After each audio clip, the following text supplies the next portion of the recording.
La antigua Roma fue un pueblo absolutamente cruel y despiadado con aquellos que la rechazaban, pero también fue generoso e integrador con quienes la aceptaban. Hubo sociedades que se mantuvieron firmes en su afán de libertad e independencia.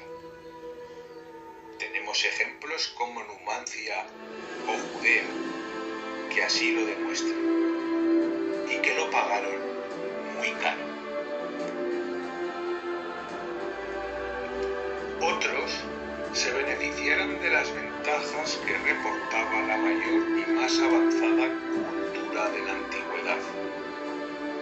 Roma no tenía ningún inconveniente en asumir lo que consideraban positivo de aquellos pueblos que habían sido sometidos, ya fuera por medio de las armas o a causa de los acuerdos a los que llegaron. Por lo que se podría decir que nos encontramos ante el primer imperio de la historia globalizado.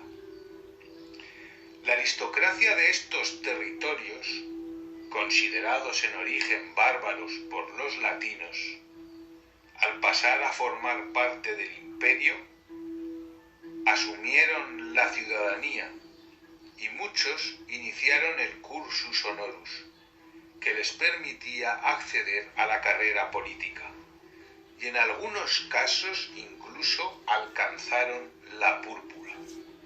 Tenemos ejemplos tan rotundos como Lucio Septimio Severo, que era de origen púnico y natural de Lectis Magna, en la actual Libia, es decir, que era africano. Lo mismo que Opelio Macrino, que nació en Cesarea, en la actual Argelia. El protagonista de este vídeo, Marco Julio Filipo, nació en el extremo oriental del mundo romano, en la ciudad de Bostra, ubicada en la actual Jordania, y que es conocido por la historia con el apelativo de Filipo el Árabe. El padre de Filipo el Árabe fue el jefe de un grupo de bandoleros, y él mismo desempeñó durante un tiempo el oficio, hasta que entró a servir en el ejército romano. En una época de crisis como la que le tocó vivir en el siglo III de nuestra era, pronto destacó en la milicia por su ingenio y valor, poco comunes, lo que explica su rápida e imparable ascensión en los rangos militares. Gobernando Gordiano III, encontrábase el ejército romano en guerra contra Partia, en la actual frontera entre Siria e Irak.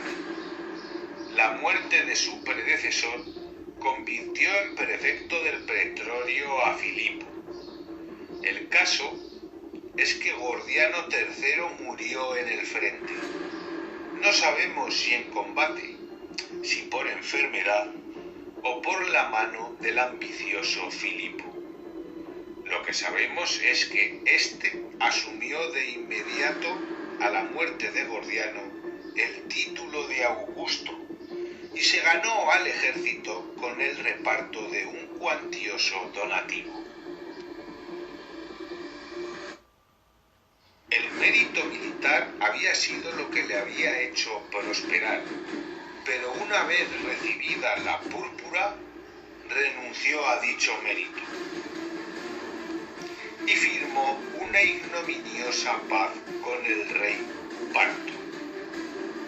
Deseaba pronto llegar a Roma para que ningún rival intentara deponerlo.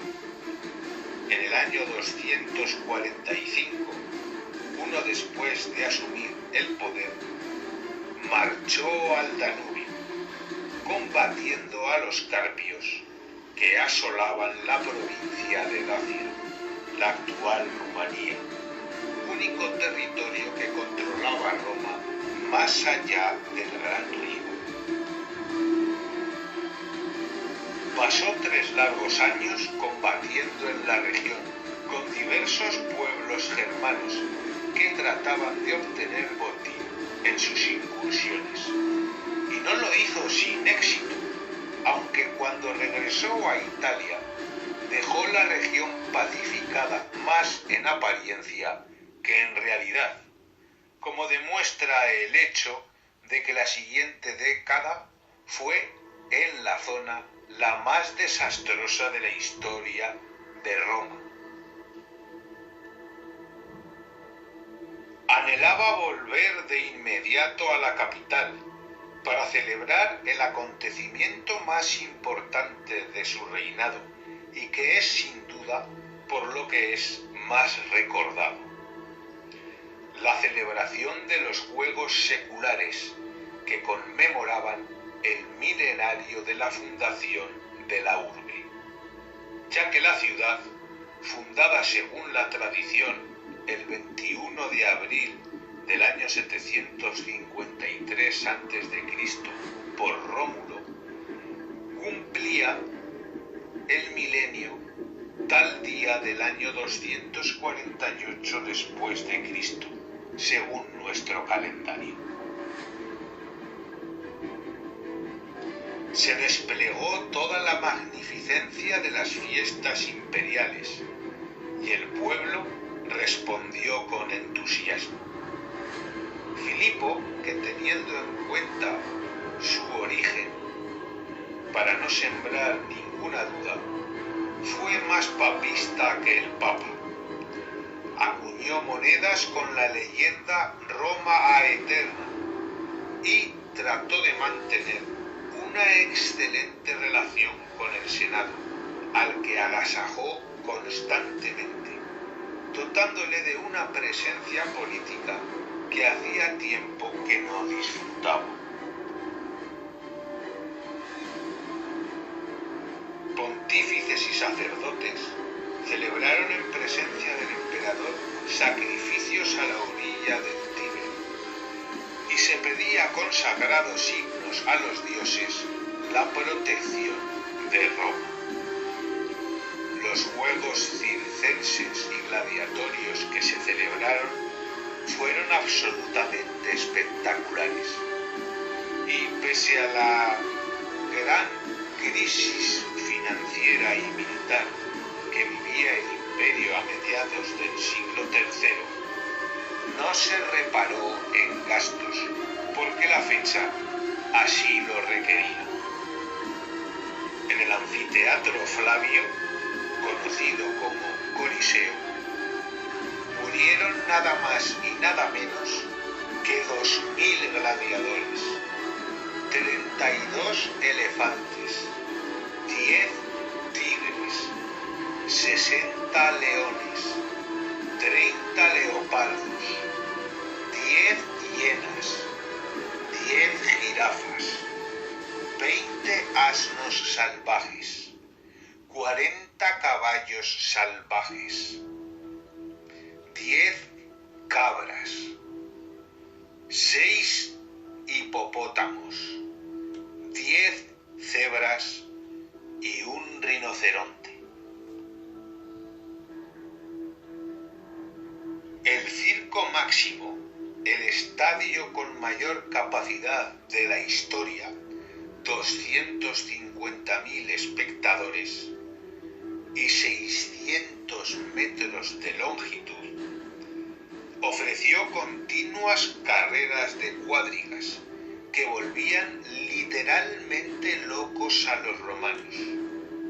Este era, y no los juegos gladiatorios como se suele creer, el espectáculo estrella de Roma, donde la gente se arruinaba apostando o vibraba de júbilo cuando el color al que era aficionado vencía en alguna carrera.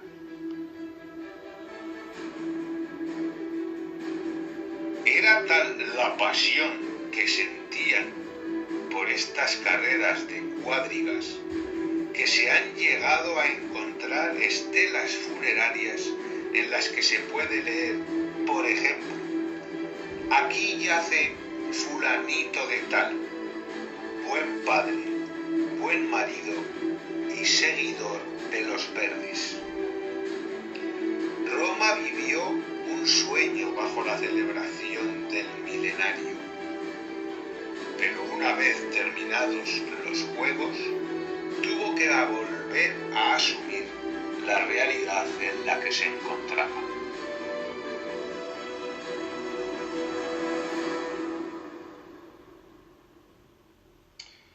Filipo había tirado de nepotismo a la hora de repartir cargos en las provincias, y un hermano suyo, Crispo, gobernaba Siria. Su cuñado Severiano, la Mesía. Y aunque habían sido colocados a dedo, parece ser que eran eficaces y fueron muy rigurosos con el ejército. Y este se sublevó. Filipo envió al honorable y respetado senador Trajano Decio para restablecer el orden y la disciplina.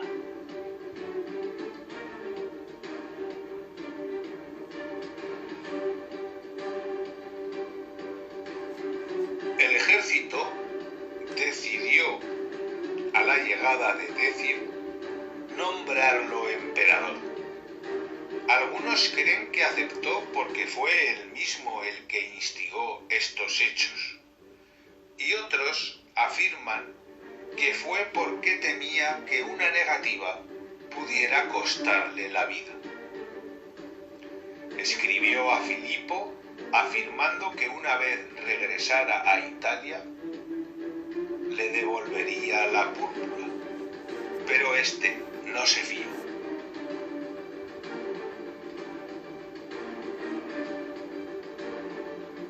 Se encontraron en Verona y Filipo el árabe, junto a su hijo, al que había proclamado coemperador, se parapetaron tras los muros de la ciudad. El asedio a esta importante localidad del norte de Italia impidió la entrada en la misma de suministros, y la hambruna forzó a la población a rebelarse contra Filipo. Mataron al padre y al hijo, y era tal el temor que le tenían a los soldados rebelados que no abrieron las puertas de la ciudad al no fiarse de estos, y les arrojaron los cadáveres desde lo alto de las murallas. Este fue el final del emperador que había llegado del desierto.